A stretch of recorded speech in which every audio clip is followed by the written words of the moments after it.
You are in the Twilight Lounge, along with me, Larry Rosen, him, Eric Goldbrenner, and one large, sort of intrusive microphone. We've been having some technical problems, so we had to start over. You lost 15 minutes of really good discussion, not about what's good for the Jews, but more about my complaints about my street being closed on a street cleaning day. Yeah, but you weren't just blowing steam. You were making sense, man. I was making some good points, and now they're all gone. Eric, we have a new setup here because my microphone obviously sucks since it didn't record 15 minutes of top-notch information. It doesn't suck, it just didn't work. Well, it was $99 at the Apple Store, and it's got a really suspicious scrape on the side of it that may have happened when it was not under my control. You have a teenager as well, so I'm sure you're used to these sorts of things. And a house pet. Oh, I don't think my pet did. By the way, I'm going to have to recap because the 15 minutes were... Yeah, tell them what you were lamenting. No, actually, I was going to say that I come to you from traveling far and wide, but the reason why I bring it up now, you said house pet. So when we travel, we take our pet to a place called Pet Camp. I've heard of it. Because it's owned by a Brandeis family. Right. Pet Camp is a lucrative enough business that you can not only quit your career as a lawyer, but you can send 4 children to private school at the same time. Pet Camp's good for the Jews. Pet Camp's good for those Jews. Jewish dogs. Anyways, when we travel far and wide, like we did last week, you can go to the Pet Camp site, and each night they will post pictures of all the dogs that have been there. So we go through and we look for pictures of our dog. That's what we do when we travel. Okay. So I just want to say, if it was him, and by the way, I'm brandishing my now semi-useless microphone. It's very close to the actual working microphone. If it was my dog who produced this, what am I going to do? I'm the kind of guy who goes on vacation and ends every night online looking at pictures of my dog at Pet Camp.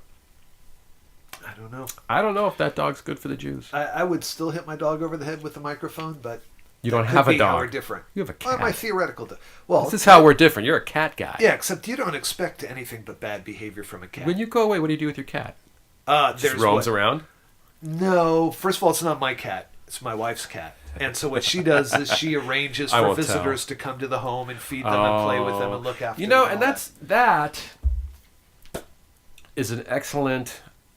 It seems almost Jewish to me because that would never occur to my wife. Can I tell you what I would do with a cat? Are they Jews who come to take care of your cat? Yeah, they're Jews. Misguided Jews who believe that the cat actually gives a damn about their presence. Just wants food. Right. If it was me, I would put out a ton of food for the cats. I'd get them one of those big water dispensers that never runs out. I'd lay out an extra cat box. I'd open all the doors so they come and go where they please. And I'd leave them alone. Perfect libertarian solution. Here's the food, cat. You decide how much of it you're going to eat every day. Do you think a cat wants to be bothered? You know what I am starting to believe is I don't think my dog really wants to be bothered. He just wants food. He would just lay there for 5 days straight, right? Yeah, well, it's weird, you know.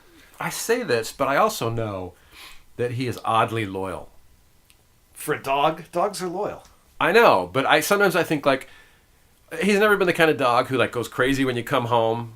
I'm really glad they didn't get to see me just imitate a dog coming home. Hey, they're home. Oh, my God. Woohoo! They beat themselves with the tail and start smashing things. And they jump up and down, and if they're big, that makes me not want to go in the house. You know. But my dog is not that dog. He comes, he checks, because he's very blue-collar, and he's always working. He's always protecting the house. So he checks. Yep. Oh, it's that guy, the guy who gives me food. And occasionally pets me, and sometimes bops me on the nose when I bark too much. And then he walks away. When he checks you out, is it a visual, or does he sniff your... Visual. Mind? Visual. It's, it's him. Turns around, walks away. So I thought, he doesn't care about us. But, you know, there's some times, a while ago we had, whenever there's like a repairman or something, people come visit, he's there, right? He's present. He's really perky. Well, I realized the other day we had a cable repair guy there, and the dog was at his feet. And I was saying, my dog's name's Shaq. I was thinking, Shaq likes the repairman. I was like, no, Shaq's protecting us from the repairman. He was positioned between the repairman and us. That's right. And he kind of had that look like... guarding the turf. Always ready. So Shaq, I have the highest respect for my dog. He's very blue collar. He works very hard, unlike me. He's always looking out the front to make sure. He's looking out the back. Although, don't you think like when your dog's barking out the back, he's kind of saying, screw me, screw you! Yeah, I don't know. I don't have a dog. I would not cohabitate with such a creature. I think they're... You didn't have dogs growing up or anything? Yeah, we had one dog. It really was enough to convince me that humans shouldn't live with dogs. You know, I mean, because we had one of those weird dogs that went out hunting garbage and stuck all the garbage under the bed. Maybe you had a bad lost dog half experience. of his fur, and had no control over his bowels, and his breath stunk. I mean, we loved the dog. Don't get me wrong, we loved him. Yeah, but that sounds like an old creature. dog. Well, he got old. Yeah, but he started out that way. Yeah. No, well, I mean, I didn't want a dog either, but we got the dog, and he's been a value add. Oh, really? All that my friends have got dogs. It's always like, dinner parties just heating up. Oh, we got to get home. We got to walk the dog. Oh yeah, that's annoying. Dancing is breaking out at your parties. I mean, I'm also look after the dog. Hey, you want to take a cruise? We're thinking of taking a trip. We're going back east. Oh no, we gotta stay home with the dog. Well, I mean, the worst thing about owning a dog is the other people who own dogs. Oh, yeah, people think they can bring their dogs with them when we invite them over. What the hell's that? I saw a dog in the library yesterday, and I was like, "Are you kidding me?" And the woman was like walking. Of course, it's a weirdo, Right. If you're not blind or crippled or some every dog protected can be class, you can leave the dog home. Where did I see a dog? I think it was in a coffee place, and that's supposed to be illegal. There's a bar in San Francisco. Yeah, in Bernal Heights, where you can bring your dog. I was in there, and there's a dog sitting at the bar with his paws right up on the, bar. Sitting there. What was he drinking? I don't know. What do dogs drink? They have dog beer. I would think a porter would be appropriate for dogs. Yeah, I think it depends on the dog. I think my dog is English in origin, so he might. But he seems like someone who would drink something lighter. He's a corgi, isn't he? Yeah, he's a corgi. Those aren't German dogs? No, they're Welsh. Really? Yeah. So there's another, race of people on the planet who thinks it's, somehow humorous to inbreed dogs, so they have little tiny legs. And, I mean, what the I don't know. Why would you do that? Why would you start a I don't know the whole backstory race of my dog. Dogs. Everyone, a note also, one of the side effects of our new setup here is probably you're hearing some echo. Stop worrying about it. I'm not happy about it, but I'm just going to live with it. They're hearing something. I think that's a plus. Yeah. It was so sad. The flat line on the GarageBand. We had the greatest intro to the podcast, but it's right up there with the Great Lost episode, because we didn't get it recorded. I think probably everything we dislike about San Francisco would be solved if that podcast had managed to go live and people had heard it. That's, I think there would no longer be war in the Middle East. Right. I think my hair would come back. Against us. That's right. Yeah. It's very sad. But I do want you to hear this, listeners. That's right. My water's back. Yeah, Larry's a thirsty man. Enjoying some Why water. you must have come from the gym or just walked 10 miles over here. I did because I'm huge and you're on fire. Yeah. You should see this guy. And hi, Mom. Sam. Hi, Mom. Sharon. What's your mom's Kimmel. name? Ellie. Hi, Ellie. Eric Thanks for making Larry. He's better than he thinks he is. Eric says, hi, Mom. Anyways, I do want to recap that I have traveled. We've both traveled far and wide in the last week. Me to our ancestral homeland, you to really the land of the Goyim. Oh yeah. I went to the outskirts of the diaspora. Places that I'm very comfortable. Eric was in Portland and Eugene, right? Yes. Eugene's everything bad about San Francisco, nothing good. Eugene? Not a fan. Really? Fan. Oh no. It seemed like a delightful town. It was nice. That's where they filmed Animal House. Yeah, so I was told. I don't know. Eugene, it's a college town. It seemed to me like a rainy, rural UC Berkeley without the hippie freak weirdos. Oh, I thought that's, you were right up until you got to the part where without the hippie freak weirdos. It's like the ancestral. If New York is our ancestral homeland, Eugene, not Berkeley, is the ancestral homeland. Well, don't forget, I was on the campus, University of Oregon campus, where it was just a bunch of young people. Look, we went out to the student union, and the first thing I was looking around is like, okay, where's the BDS people, the Sanction Israel? Where are all those, left-wing fascists that practice thought control and try to intimidate you into thinking like them? And I didn't see them. What I saw was a bunch of students saying, run for student government. It's very important. Because they're definitely there. I didn't see them. And I God didn't bless, see the posters. God bless my child, who is presently at a Catholic school, but also Jewish educated.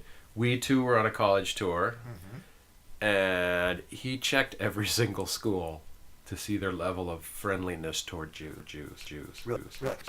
Well, he's got to, make sure they like Jews and Catholics. Yeah. And, he's got so many buckets he's got to check off. God's got to love him. Because he's still got to be in with God. I didn't tell everyone else has got to, have a real bone to pick with him. Well, I didn't tell him. The last school we looked at was also the most discouraging and intimidating, Cornell. And Great school, maybe too great. A little bit too big, too much pressure. He wants to study the sciences? Engineering. Engineering? Didn't like Cornell. Felt like everyone has to work too hard and you got to join a fraternity to have fun. Really? That was his take.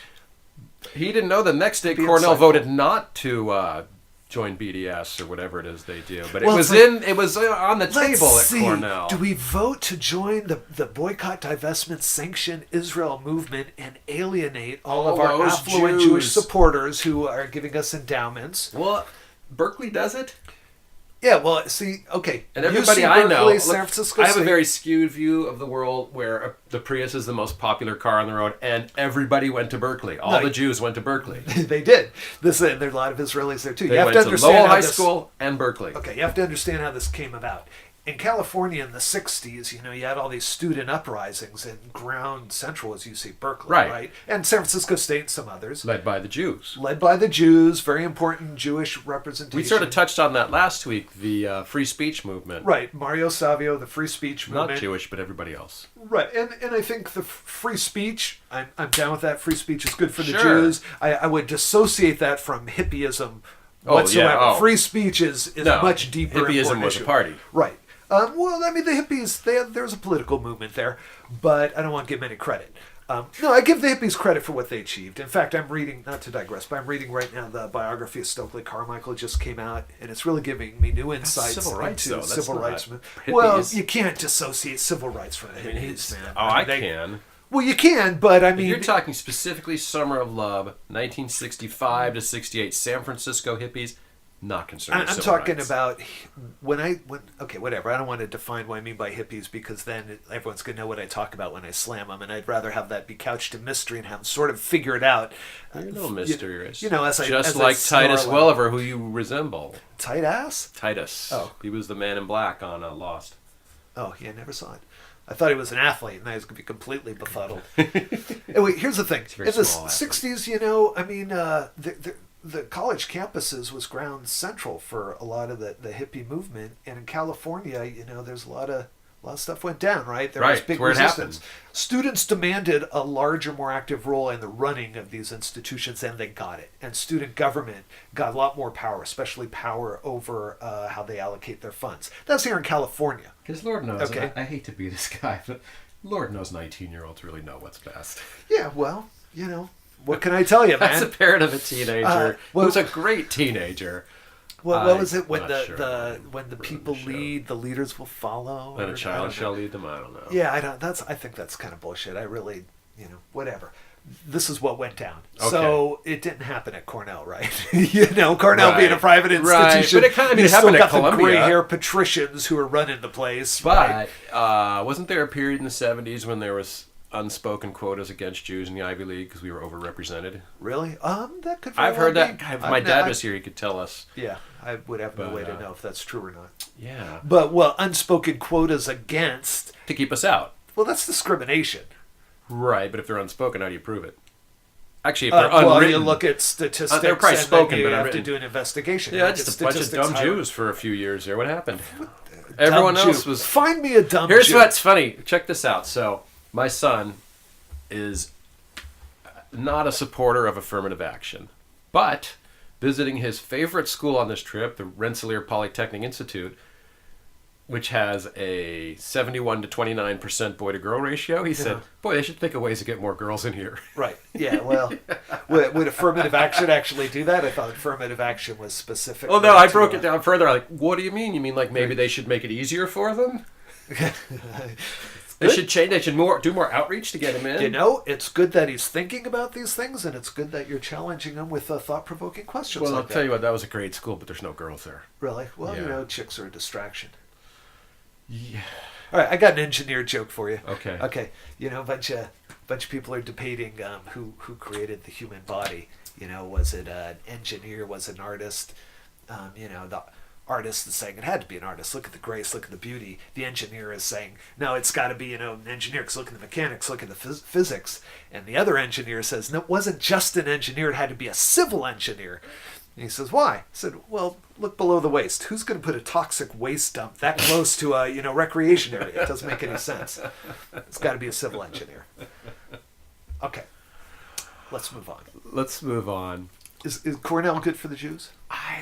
Not that Jew. I don't know if it is or not, because I didn't get much of a feel for what Cornell is. It did seem a little bit, I had a different, because I got more of a chip on my shoulder than my child. I, go to a place like that and I go, look at these punks, think they're smarter than my kid. Really? Yeah. See, I think I hear the mystique of Cornell and I just think, wow, the reputation precedes the actual place. Could it possibly be that good? I'm assuming it must be. I don't know. I mean, because we're looking at engineering schools, so it's not as well ranked as other engineering schools. I don't think of it as an engineering school. No, me neither, but it's the best one of the Ivies. It's the highest ranked of the Ivies. Yeah. I don't know, and I wasn't that... Ithaca's supposed to be this great town, but it was just like, it's Oregon in New York. Yeah, Ithaca, New York, I'm thinking of like Woodstock hippies. Yes, absolutely, right. Which I told him, well, on the one hand, you might, if you went here, it might help with homesickness that it is a lot like home, but on the other hand, you'll often complain loudly about hippies. Yeah, so we don't like the hippies, and there weren't enough chicks. Okay, and you were walking around. No, Cornell had plenty. They're smarter than Cornell had plenty of girls. It was Rensselaer, the school he really liked. Oh, really? In Troy, New York, which is not hippies, which is more of a beat to crap factory, East Coast. Really cool buildings from the 1800s town. After those, sort of blue-collar labor union New Yorkers beat the crap out of you once or twice, you really I don't mean the people who had the crap beat on. The town itself had the crap really? beat out of it. Yeah, like it was, the factory's closed, and we're trying to come back. By the way, this is all a public service for my mom. One of the 4 people I know is listening. Mom, this is how our college trip was. I didn't talk to you last week, so now you know. This is what we decided. Did you decide? No. We decided no on Cornell. We decided no on Cooper Union, which is this engineering school in Manhattan that's basically just 2 buildings. Oh, yeah, no campus. Urban. It's just because then he's living in New York City and going to school. That was the attraction, although I would really concern about my child at present going to college where they don't have housing or a meal plan. Yeah. What, so like paying, $90,000 a year to go to school isn't enough for you? You need the added expense of putting them in an apartment in Manhattan? Here's the thing about Cooper Union. Everyone who goes there gets a half scholarship. So it evens out, but it just wasn't like the problem with these college, I don't know if you probably don't because you're sane, but the problem with these college tours to me is like you look and go, well, I wouldn't want to go there. Oh yeah, that's right, it's not for me. Right.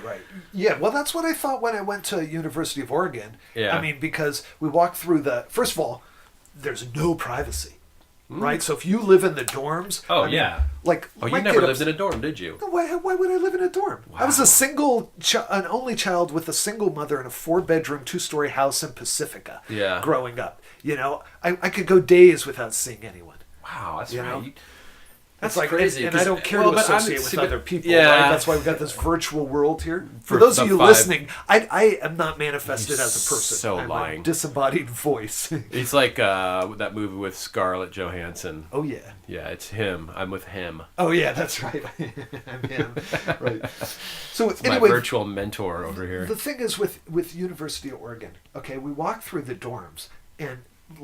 A dorm room is half the size of my daughter's existing room. I lived in dorms. I know exactly what you're talking about. Right, it's like being on a submarine. But it's it's like you're on a submarine. You got your little bunk. Like being on a submarine, but it is tight quarters. Tight quarters, no privacy. Yeah, but that's part of it. Well, that's what I'm saying. It's part of it. I wouldn't sign up for that. I would and did, and my kid would and did. And look how you turned out. Yeah, well, I get a lot of privacy now. I didn't miss it. Then maybe people don't want to associate with you. That could very well maybe you've been shunned, ostracized. I have been shunned before, and I will be shunned in the future, and that's all right. I don't really blame him much, but so yeah, Cooper Union, no. Do we have any yes maybes? Yeah, Rensselaer, top of the list. Lafayette College in Easton, Pennsylvania, very high on his list. It's all got to be back east. No. We looked at schools out here, and we're going to look at some more out here. Yeah. And you haven't looked at like Texas, Boston, Texas A&M. There's nothing in Boston other than MIT. Don't they have which MIT? You can't, come on. Well, Cornell, MIT.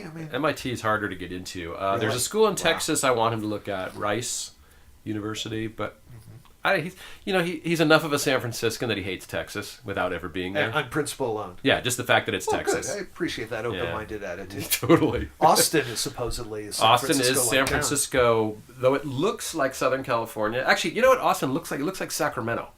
So it's not physically beautiful, though. I kind of like lots of trees, a river, but it They is got a really... hills, don't they? It's the hill country, but they're hills. Come on. They're not like our hills. Well, listen, you're still like, in Texas. What do you want? It's kind of like we're driving through upstate New York going, isn't this beautiful? And yeah, well. It's like, well, I've never been to Paris, but, as to Epcot Center, and right. so I have a sense of what Paris is. So as long as you've never been... I've been to the Venetian Hotel, to Alaska, but I never really to you Venice. could think that upstate New York is beautiful. I get you. Well, I tell you, I wonder the my road sister to who's Oregon is lived in beautiful. both or been to both, what she would think of that statement. Well, let's ask her. And if you do Feedback. if you do want to provide feedback, there's a box to click on the website to send us an email, or you can follow me on Twitter @LarryRosen or him on Twitter @Goldbrenner. Is that true? Yeah, good for you. You have Twitter. You posted posted like anything for 3 like 7 things, years. but now if people start saying stuff, You could see everything I've eaten from 2009 until 2011. yeah. Or you can just respond when I post this on Facebook, and please give me more than 48 likes. That's the number I've got for the picture I posted of my child sitting on the roof of his car, or the hood of his car, with his new driver's license yesterday. His car. Yeah, my grandmother gave it to him. You're kidding me. No, I wouldn't lie about That's that. the way to be, man. Amen, man. It's Yeah. a good deal. That's that's a very It's his car, but Hamish. It's a he still Jewish thing. has to ask us if he can use it. Yeah, but it's cool. But it's his car, and then when he drives off, not to Cooper Union, that may be another reason that another thing that swayed him. I said, if you go to Cooper Union, I'm selling that car. You don't need can't it. take a car away back east to college. No, he Unless they could, got but parking not in pass, why Manhattan. not? No, Yeah, he could not drive Manhattan. he could drive if Rensselaer, in Troy, New York, or in Easton, Pennsylvania. He could do that, or That'd be Atlanta, decent. or Durham, or the other So he places. doesn't need he's the looked at. girls at the school. He could go hunting them. He's got a car, man. Well, that's what's crazy. Troy, Shit, New York, man. also has a girls' college downtown. It's perfect. Yeah, it's like Officer and a Gentleman. They come looking for engineers. Oh, yeah. Good that deal, sounds man. pretty awesome. Really good brew pub. What too. kind of car? A Honda Element. You can pick up chicks in that. Totally. Yeah, what color is it? Gray. I Silver. want to get some pinstripes or flames or something. Put some big wheels on it or something like that. Lift kit. Pick up Maybe get chicks. up there. Yeah, a little wing on the back. I did bring a topic to discuss today. Yeah. So we don't have to talk about college tours the entire time. Yeah. And look at oh God! If you guys could just see this wonderful band of sound We're getting a good signal. on GarageBand. It's really I think my little microphone may just be ornamental at this point. I'm trying to figure out how many minutes we've recorded, but whatever. Oh, I know how many minutes you've recorded. Good. You keep charge of that. Yeah, that's my thing. That's what I'm in charge of now that you've taken over my computer because you know how to use it and I don't. Yeah. Someone's got to. All right, so this came to me while I was driving through upstate New York, which it is. Threw up. Threw up. Sorry. It is pretty. Although we saw it the worst time Right. because New there were no York's leaves good on for the the trees. Jews. New York is, the whole thing is good for the Jews. I enjoyed being there. It took me a couple days to adjust, but once I did, I felt very comfortable in that East Coast setting. Good. Jews everywhere. Yep. Not all of them good for the Jews. The guy sitting across from me on the plane who took his shoes off and his feet smelled and then licked his fingers when he ate a muffin. Yeah. Not good for the Jews. Right. Not good at all for the Jews. Well, we've established in previous podcasts that having Jews that are representative of all people and not just being a Jewish type is good for the Jews. Yeah. So he's doing his part. You know, and I feel like we saw a lot of Jewish types. Well, there's truth to the stereotypes, isn't there? Yeah. Stereotypes don't come from nowhere. And interesting types, like on the Cooper Union tour, there were the guy like my kid's age, but like gold chain version. Oh yeah, cool. Like probably like if you stripped them nude and gave them the same haircut, they'd probably look identical. But he had no socks, gold chain. Yeah. Was he like an L.A. gold chain or was he No, like New York. a New Jersey? Yeah, New boardwalk Jersey, type New of- York. Yeah. His I think like he had those his, guys, He man. had his brother with him, and he Brash. had Hugo Boss. Hugo Boss, Boss polo Right, shirt, the labor. taking phone calls, texting the whole time. Yeah. That was not good for the Jews. That made me nervous. Well, could be good for the Jews. He could have connections. You could have connections. The kid could already be hiring. He could have his own business going. You don't know. I wonder how that goes. Anyways, I was driving, listening to some music, and I'm just going to go esoteric and a little jokey with you this week. You ready? Yeah, lay it on me. Elvis. Is Elvis good for the Jews? Oh yeah, Elvis is good for everyone. Really? Really? Not Chuck D. What was Chuck D got against Elvis? Chuck D said Elvis wasn't a hero to me, and I can see why. Well, whatever, man. All right, let's dig into this. because we're going to have to talk about popular music, the origins of popular music. No, we don't have to talk any of that. Coolness. No one was cooler than Elvis.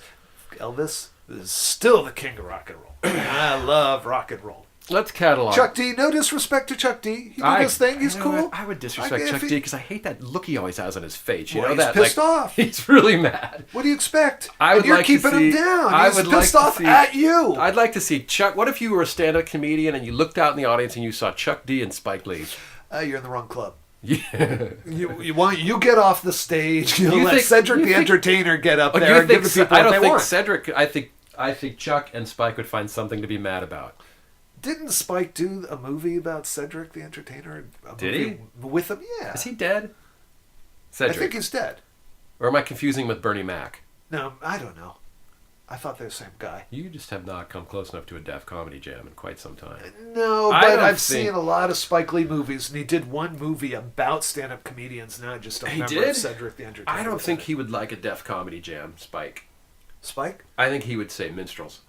Really? Yeah, I think he'd be mad. He's mad about everything. minstrels. He did that movie about the black minstrels with Michael Rappaport. Was hysterical, where they had to do the show. And in fact, that movie, what the hell was it called? It was like, Is It Good for the Jews? They wanted to make the most, like, the blackest TV show they possibly could.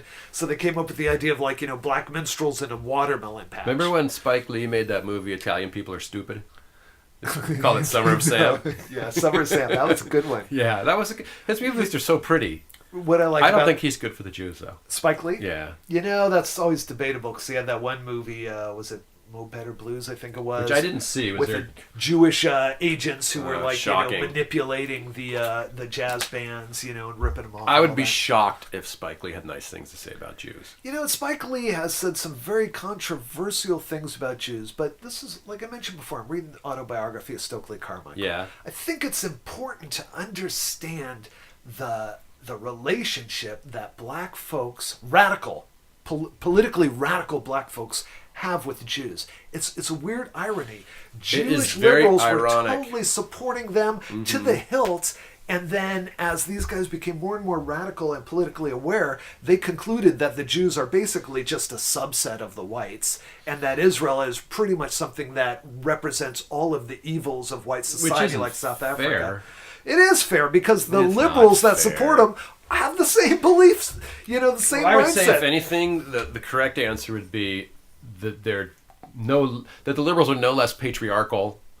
They're just decided, well, we're still going to control you. We're just going to be really nice about it. Yeah, I But saying that, I don't know. I'm not going to own up to being part of that power structure as a Jew, and Israel being the source of everything bad, unless they're going the Muslim route, which I can understand then if they're going that way, which Reuben Hurricane Carter did toward the end of his life. Well, really? Yep. He just He passed. just died, yeah. He was a sports hero I'm familiar with. Read a really good obit. Always in trouble with the law. Well, it wasn't completely out of the persecuted. No, before that. Yeah. It wasn't completely out of the blue that he would be picked up for something.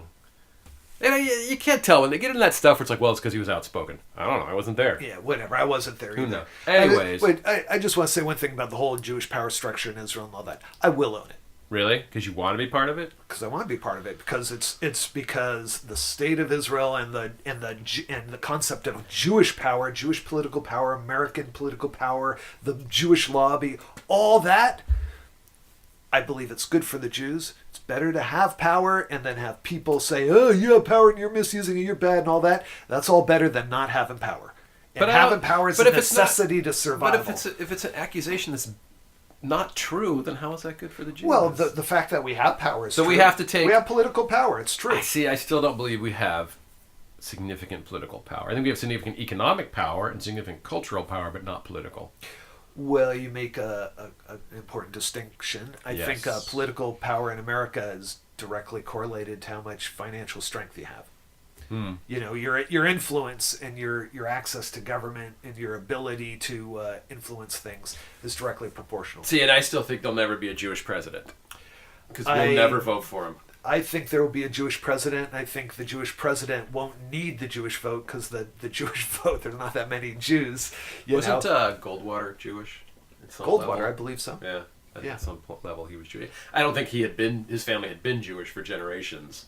Goldwater? Right. No, they had to be Jewish. No, but I mean, they hadn't practiced for generations. I think they were but Christians. But oh, really? Yeah. For all intents and purposes. Yeah. Sort of like Disraeli. You know, Disraeli was the English, he was a Jew, converted to Christianity so that he could rise up in English and government. and I still think Disraeli Gears is still one of the best album names in the That's history rocking. of albums. So let's get back to was rock Eric and roll and Clapton Elvis. good for the Jews?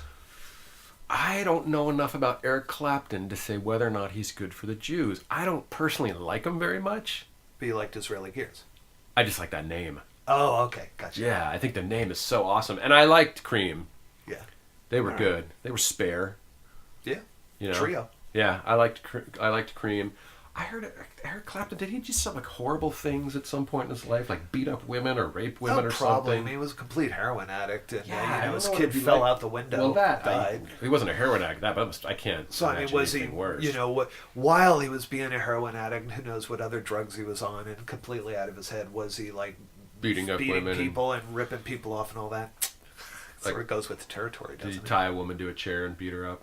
Oh, no, well, that was Sean Penn. Sorry. Wait, really? Did he do Yeah. that? No. Madonna, yeah. He tied her to... No, well, she had to be asking for that. Did you see her sex book? She- There's her whole... No, she published that sex book of all Oh, the you sex think it was- fantasies, and it was it's a all of thing her gone being tied wrong. up and, It you was know, sort of raped by, you know, bikers and shit like that. It's erotica gone wrong, a la Michael Hutchins and David Carradine. I don't know, Bob Crane thing. We don't know what goes on. We really don't. Yeah, and I Like know. William Goldman said, no one knows anything.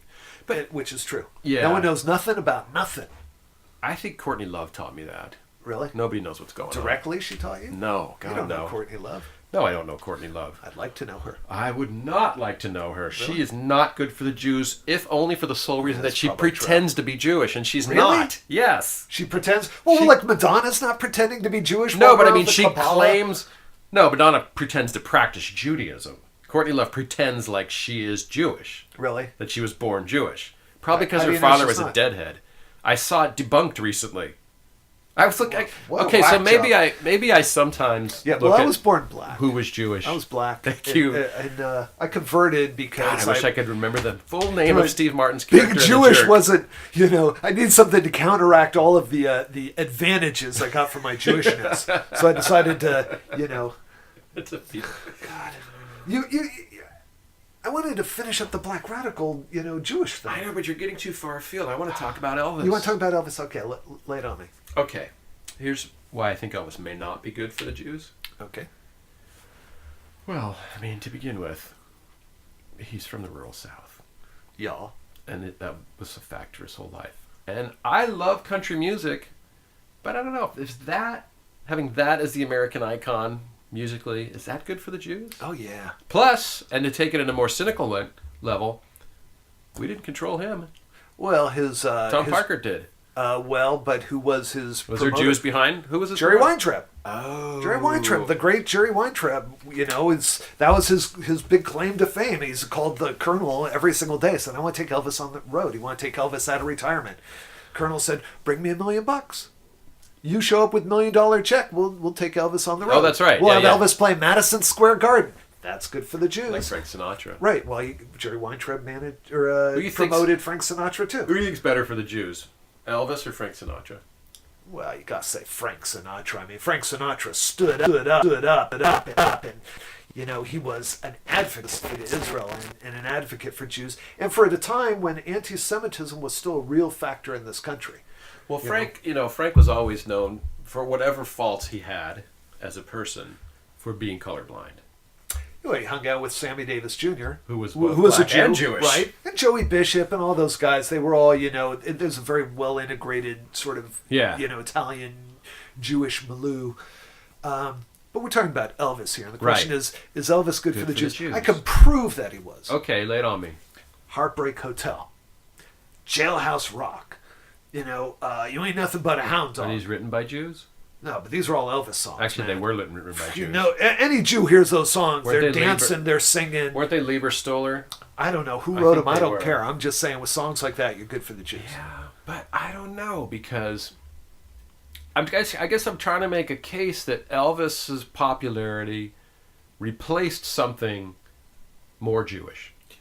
I don't know, Tin Pan Alley? I don't know. What was popular before that? Like Elvis, if it wasn't for Elvis, Gershwin would, and because Rodgers and Hammerstein would well, still then I be think of that, like, the culture of Elvis. Yeah. The culture of Elvis was never something that came naturally to me. I mean, I liked Elvis. Of course, I didn't like Elvis because I liked Ricky Nelson, because that's how I was brought up. If everyone likes this, you like that. I went to a garden party. Yeah, I liked Ricky. nice. Singing oldies at age 30. How about that, huh? With my old friends.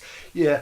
Well, my feeling is this. If there is some sort of popular culture or cultural icon that unites all people and gives everyone something they can agree on, it's good for the Jews. Because frequently a Jew walks into a room of Gentiles and has nothing in common and can't find common ground with these people. And if you can just say, hey man, dig Elvis, and everyone agrees, right, you got a leg up. So that's good for the Jews. I always feel sometimes about Elvis like I feel about the Beatles, that because so much of my life has been spent considering them as cultural icons, I forget that they were good.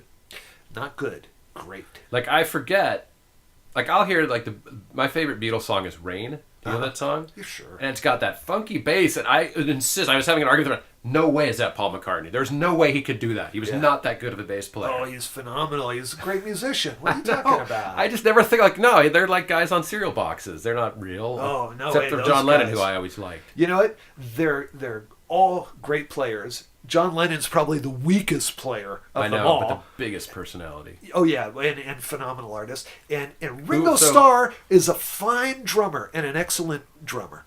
You listen to the orchestration and the changes and his ability to go from, one but not a flashy drummer. Well, it was the era of Keith Moon and John Bonham where these big wild rumbling drum solos. But Keith Moon, as far as a drummer's primary job, maybe not such a good drummer. Well, he couldn't keep time. Right. Pete Townsend still complained. The man's dead for like 35 years. Pete Townsend's still complaining about him, right? But Ringo Starr, he could keep time. So maybe I feel like Ringo, by living so long in such a sort of gross way, has tainted his legacy. What do you mean? Ringo's like he's just like Hollywood penultimate rock star. I don't know. What do you expect him to be? I don't know what I expect him to be. That's a good question. Well, look what happened to Elvis. Right. Walking around with a suitcase full of his Elvis. urine, I was trying to think. So you were talking about some popular musician's politics. Oh, you're talking Sinatra's politics. What were Elvis's politics? Did he have any politics? No. He worked for Nixon, but that was just because he probably thought it was cool. I think that's why Elvis was such an American icon. He came out of the Deep South. He was apolitical. He went to the army when he was called. You know what I mean? It's like, he did the anti-drug campaign for the Nixon administration. But, more importantly, Elvis did something very important for this society. He was whacked out on pills while he was doing that. He's a rock star, man. He's a rock star. But look at what Elvis did as a social phenomenon. In the 40s and 50s, this was a racist, segregated country. And people, the biggest fear that, these southern white families had was that their children would start to adopt the mannerisms and interact with the local Negroes. And then Elvis came out, taking on the mannerisms and the musical style of the Negroes. Yeah, so you think that was a necessary step, appropriating all that? And I absolutely believe he played a key role in breaking down the color barrier, because look at what's happening today. Which is funny, because he was such a hick, he didn't realize he was supposed to not do that. You know what I mean? As a Southerner? Yeah, I think it came naturally to him. And I think I don't know that Elvis actually played with black musicians or collaborated I don't think he did. Anyway. No, but he listened to him. Right, but what I think it was the first time that, at least in pop music, on pop radio, that you start to have this crossover. Yeah, it's documented, and although you could also make the argument that a Jew, Leonard Chess, who owned Chess Records and recorded all those guys, was as important in introducing that culture to white people. Right. You could also look back and say, well, there are all these jazz players where you had Jews who were playing with black folks and collaborating. But jazz is that was never they're artists. It was more insular too. Right. We're talking about pop music, which is a product. We're talking about people who had never listened to something like this before, and it never occurred to them, all of a sudden loving it. Right. Yeah, and Elvis, who basically took the black sound and popularized it. And then you had all these people all over the world who heard it and started to dig deeper, especially in England, and they started to dig into all the black artists who were being recorded on labels like Chess. Like so said, Elvis, they got influenced. Elvis was a gateway drug. Yeah, exactly. Yeah. And then they brought out the British invasion. You got all these, English guys that loved Elvis who were listening to B.B. King and all these black artists who created this new type of music, rock and roll, that fused it all together. Okay. And then all of a sudden, interracial acts started to emerge. And then, I guess if you want to draw this out further and make it good for the Jews, you can draw a direct connection between the people listening to Elvis, those Jews, 3 years later, civil rights guys. Elvis spurred the civil rights movement. That's what you're saying? Because he galvanized the Jews? When it comes to Jews, those same people were probably listening to Elvis, and they probably said, hey, it was their gateway drug. Right. This is good to an music. open mind. Yeah, I think where does this come from? I'm going to start listening to this. Theory there, but I'm not going to debate it. How about this, though? Look at what goes on today. What people feared in the 50s, those white, enslaved people, what they feared has come to pass today. Oh, yeah. My kids, well, at least my older daughter, listens exclusively to what you would call black music because it's recorded and performed by black artists. So does mine, which raises a quandary, and I think we've talked about this before. What do we do when the messages that music is exporting make the hairs on your neck stand up? Well, but the message... And don't tell me it was the same as Rock Me Annie in the 50s, that was as much as... No, things are more explicit. Although, I have to say... gangster rap's really explicit. A few years ago, my son and I got really into NWA. Uh-huh. And I had never listened to him before, and I was listening to Straight Outta Compton. Uh-huh. It's incredible to begin with. Uh-huh. But then, as this goes, Ice Cube, right, Dre, yeah, Eazy-E, and the other guy who never seemed to do anything. But it occurred to me after listening to it about 100 times that what initially was, oh my God, these guys are the scariest people, was actually teenagers standing on a corner boasting. Right. Yeah. And then I really loved it. Like, wow, they're just like, I'm the baddest guy in the world, Right, yeah. It was kind of cool, and it made it really a lot less... Like, I think if people who thought it was really disturbing needed to listen to it 100 times as a parent and go, oh, it's just... You need to understand it in its context as a social phenomenon, not as, and now Ice Cube makes kids' movies. You know what? He's really good. He's great. He made that movie. His first movie was Boys in the Hood, which I saw like 15, 20 times. Yeah, I saw that in the theater when it came out. Yeah. So good. And, it really... For me, it really said something because I was at that age, as you were in the hood. No, I was like 19, 20, something like that, where I was becoming politically aware, and I started to develop this mindset that the experience of young black men in the inner city in America and the violence and the struggles with the police and all that, that's just another form of insurrection and revolution, just like you would find in any unstable country in the world. And to try to treat the American race problem and all that as like crime and deny the political roots and deny the context of ingrained institutionalized racism just totally does a disservice to guys like Ice Cube. And they're standing up, they're saying, Mo, you don't get it. We are here. We are in ghettos. We are destitute. We came from nothing, and we still got nothing. No one helped us. But the whole, all the tools of society are tilted against us. Your police are coming in here. They ain't helping us. Our schools ain't getting any money. You're just oppressing us. And so when we have a Watts riot or something like that, it's revolt. We're fighting for our human rights, and we're not getting them. And that's what Stokely Carmichael was saying. Oh, and that's what Malcolm X was saying. You're really impacted by this Stokely Carmichael book. Because I could see it. Look, if you want to understand the Jewish experience, you have to look at the black experience in America. If you need a metaphor. You don't want to talk about Elvis at all, do you? Well, you want to talk about where are we going to go with Elvis? No, I like talking about Elvis. But it's just like the question, is Elvis good for the Jews? I think so, but it's pretty flimsy. Yeah. Yeah. Right. Is Stokely Carmichael good for the Jews? I don't think so. No, I don't think so. I don't actually know that much about... He was Snick, right? Yeah. Yeah. I don't know that much about Stokely Carmichael. I know more about Bobby Seale. Right. Well, any of these guys, Bobby Seale. It's like they were not good for the Jews, but they were good for the Jews if you study their experience and understand their mindset. And that's why I'm willing to give them a lot of latitude. Yeah, I was just going to say that requires that you give them a lot of latitude. And the issue that I always have with giving people a ton of latitude and that and sentences that start with "you need to understand," which I always seem to hear coming out of the mouths of Muslims. Mm-hmm. You need to understand means give me some leeway, give me this, don't treat me as an equal. Well, I will treat you as an equal. I'll give you some leeway. Yeah. I will understand and but it still let means me make I it clear. If you seek to do me harm, I will resist you. Yeah. I don't care where you're coming from. If I'm given the gift of being asked to give you leeway, then I still have the power. You know, I'm still the one going, oh, okay, I'll understand where you're coming from. Yeah, but if you want, you're allowed to do all that if stuff. You want that's cool. If you want to kind of foster the mythology that, you know, we should all be treated equally and everyone's exactly the same and all cultures are the same. There is no culture, really. All human beings are exactly the same.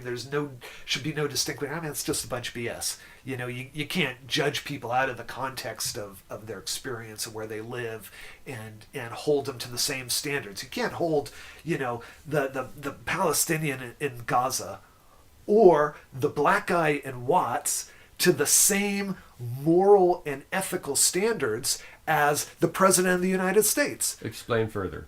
Because the conditions, because it's okay. I'll just use a metaphor story. You know the story of Les Miserables? You know, this guy stole bread and he was persecuted by the police for the rest of his life. Okay? If someone is so poor that they got to steal bread, you excuse them for stealing. If someone is rich like Bernie Madoff and he steals your billions of dollars, you don't excuse him. The context and the circumstance determines whether or not stealing is a crime. But that seems like a slippery slope that ends with Peggy's boyfriend getting stabbed and blaming it on himself because they live in a bad neighborhood and he's oppressing people. Well, that's why I said, I'll give you leeway up until a point, but if you seek to do me harm, I will resist you. I will defend myself, and I don't give a damn what your rationale is. It's like, wait. Did I hear you say that, you know, all Jews control all the banks and Israel is... No. I'm through listening. Them's fighting words. I don't care. It's like, I support you. You want to be free and you want to emancipate yourself. Do all that. But does that mean I'm free to have horrible handwriting because I'm left-handed? And everybody knows left-handers are. Or are you trying to write with your right hand? No, everyone knows it's harder for left-handers to have good handwriting because the pen pulls up on our hands and the desk is backwards and it's harder for us. And we write like this because we were taught wrong. So yes. It's cool. Yes, I'm forgiving your crappy handwriting. Sweet. I worked really hard to have good handwriting, man. Really? Oh, yeah. Slowed way down. Your wife, none other than your wife once asked me to write her name tag out. She said, because your handwriting's much better than mine. It's going to take me 10 times as long, though. It makes sense. And that letter is Q, which is the worst letter to get. I'm playing a Words with Friends game right now where I have a Q, a U, and an O. And I'm up by 10 points. No, there's no room to put it anywhere. Quote is not a word. No, it's true. Quote is a word. Quote, if I had a T, I'd be in good shape. If you got a Q and a U, you're in good shape. But the board, it's the end of the game. Board's totally jammed up. There's no place where you put my Q and my U. Are you playing me? No.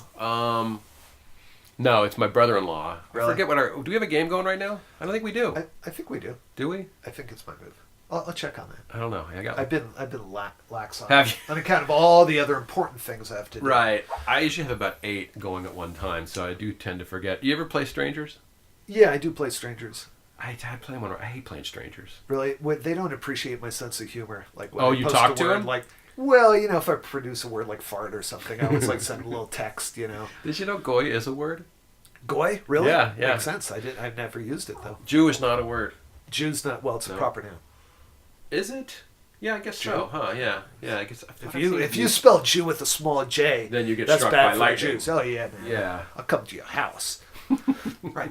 Is Elvis good for the Jews? As the only, you know, I can say yes only because Elvis is good. Let's expand and talk about rock and roll. Did Elvis beget David Lee Roth? David Lee Roth's a Jew.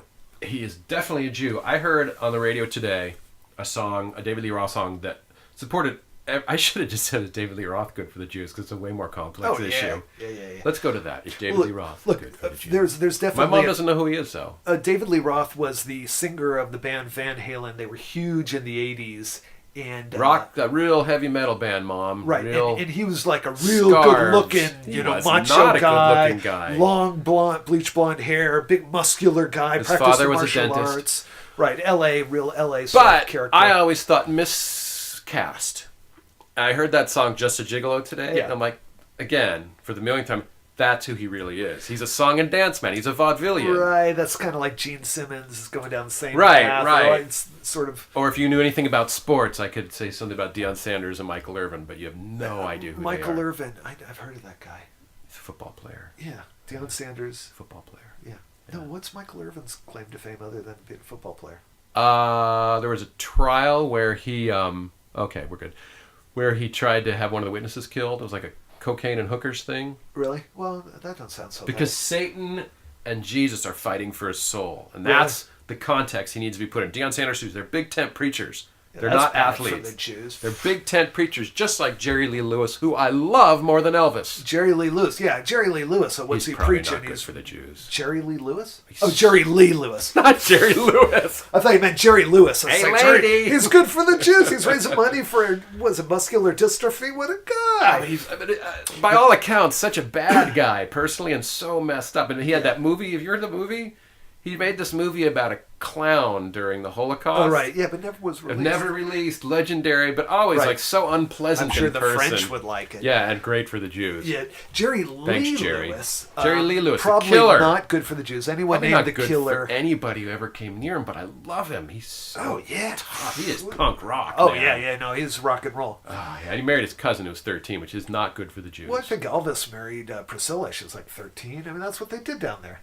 After all, how old was he? 19 or something? So patronizing Elvis is good for the Jews.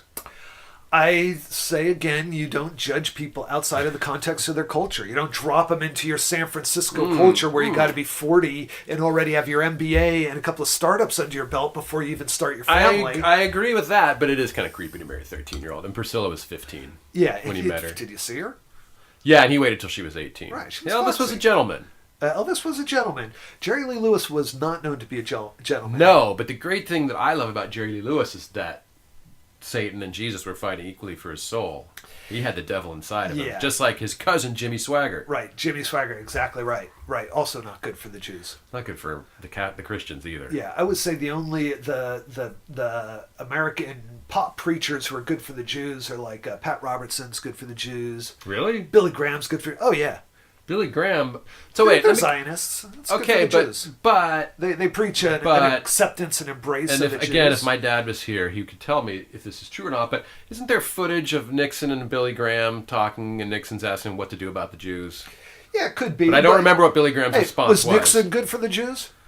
I mean, again, you can't take him out of the context of his time, 1968, 72. But even for his time, he was a demonstrated anti-Semite. He was good for Israel. Yeah, good for Israel, but can you be good for Israel and not good for the Jews?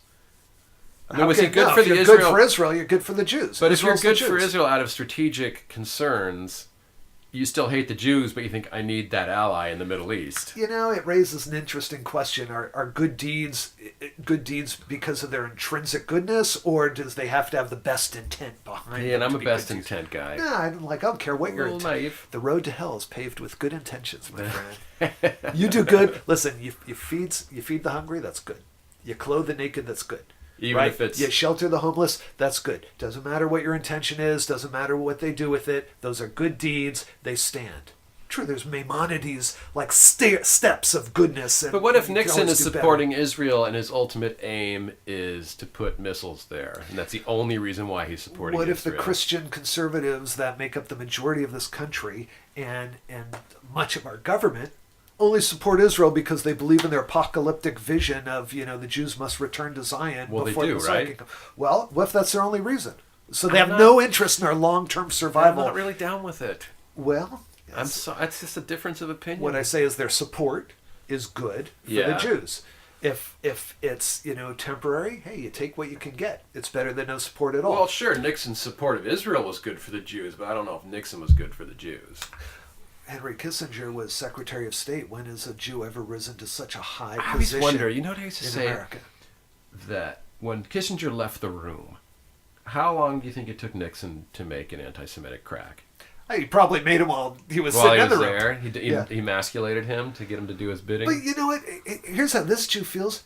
I don't care. You know what? Really? I'm not one of those knee jerks who make an anti-Semitic comment. I got to be all over you. Because you're a warrior, Jew. Right? I'm tough. You don't give a crap. It's like, You just and do it. again, you know, I look at black folks. I say, how do you conduct yourself with dignity? I mean, look at black folks. They suffer so many barbs and slights and indignity, so that they learn how to deal with it, and they maintain their pride and dignity in the face of all that, because they know, you know, some of that shit, you just can't sweat it, man. It's just not that important. Forgive them, God. They know not what they do. Well, as a people, we do have trouble sweating small things. As a people, we have difficulty with that. Yeah. I don't think it's good for the Jews to be hypersensitive. It's not good for anyone, and I sweat the small things. It's terrible. It's a terrible way to go through life. Right. That's why I keep bringing up this whole question of, do you give these guys latitude, like the Stokely Carmichaels and the Malcolm X's and Louis Farrakhan's? Do you give them latitude? No, I don't give Farrakhan latitude. I say you what give him his latitude. Context is. I say you give them I latitude. really don't give a crap what Screwy Louis' context is. I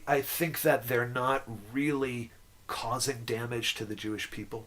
I think whatever their views are, you know, I prefer they see things differently. With their anti-Semitic views, they do exist. They are I just anti-Semitic. don't think you can walk around saying stuff like that and have everyone go, that's fine. That's cool. I think here's what happens as a Jew. We are one of the first generations who has to learn what it means to be a prominent people with real power. And we have to accept that comes with a certain amount of, you know, for better or worse, we have to tolerate and accept a certain amount of anti-Semitism. It comes with the position of having power. And we have to distinguish in our minds legitimate criticism of our behavior as a people and whatever, versus the illegitimate criticism, which is just born out of ignorance and hatred.